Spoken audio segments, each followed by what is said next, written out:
So Descartes has taken this tower of beliefs that he's built up over his life, and he's just said to them, I can't trust you, and just destroyed them, burned it to the ground. He says, look, I've been wrong before, I've had beliefs that are false, I want to make darn sure that every single belief that I get, I can be certain is true. So he's just demolished his tower of beliefs, but now he's going to try and build it back up again, and he's going to check to make sure that each belief he brings in, he can be absolutely certain is true first. So he's casting around for a foundation, a first building block that he can put down and say, okay, so here's the first belief I can be absolutely certain is true, I can't possibly be wrong about.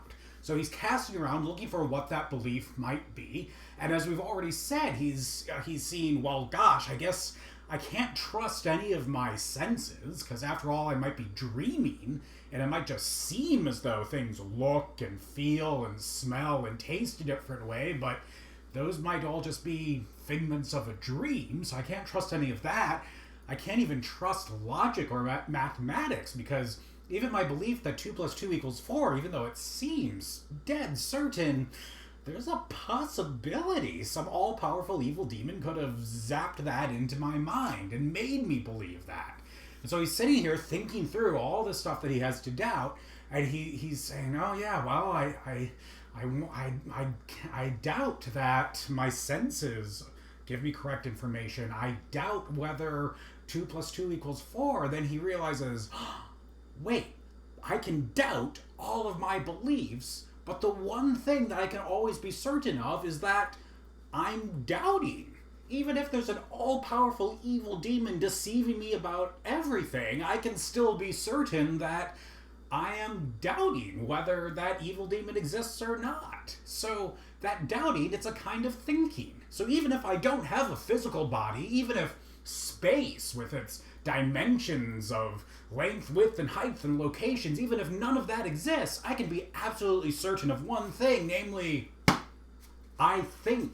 Because even if nothing else exists, I'm still wondering and doubting and questioning whether it exists or not. And what is that wondering and doubting and questioning? Well, it's thinking. I'm thinking. And then he realizes, well, gosh, if I'm thinking, then, well, something has to be doing the thinking, namely me. So as long as I'm certain that I'm thinking, I can also be certain that, boom, I exist. I exist at least as the thing doing the thinking. So maybe my body doesn't exist. Maybe I don't actually have arms or a head or even a brain inside my head, but maybe I just exist outside of space and time. But nonetheless, I can be absolutely certain that I think, and therefore that I exist. That's the one thing that I cannot possibly doubt. Because if I try and doubt whether I'm thinking, well, that's just an instance of me thinking. It's doubting whether I'm thinking. It's thinking about whether I'm thinking, so I'm thinking. So Descartes has found a certain foundation that he cannot possibly doubt. I think, therefore I am. But now the question is, and the project is for him to figure out, okay, so how do I go from these two beliefs that I can't possibly doubt, and how do I build up new beliefs from there? How do I start reconstructing my tower of logic and knowledge, and going from I think I exist to, well, I can trust my senses. I can trust mathematics. I have hands. The earth goes around the sun. How can I start building up this tower of knowledge, just going from these two beliefs and making darn sure that each belief I build on top of them, I can't possibly doubt. So that's Descartes' project for the rest of the meditations. And what we're going to do this week is give ourselves some tools that Descartes is going to be using in trying to build up this tower of knowledge. So we're going to learn about what's called deductive logic. And deductive logic is a way of taking beliefs like these two that we'll call premises, and taking those beliefs or those premises and building new beliefs out of them. And we'll learn that there's a way that you can do that such that as long as the beliefs you start out with are true, the premises, then the conclusions, the new beliefs that you form out of these premises, those will have to be true.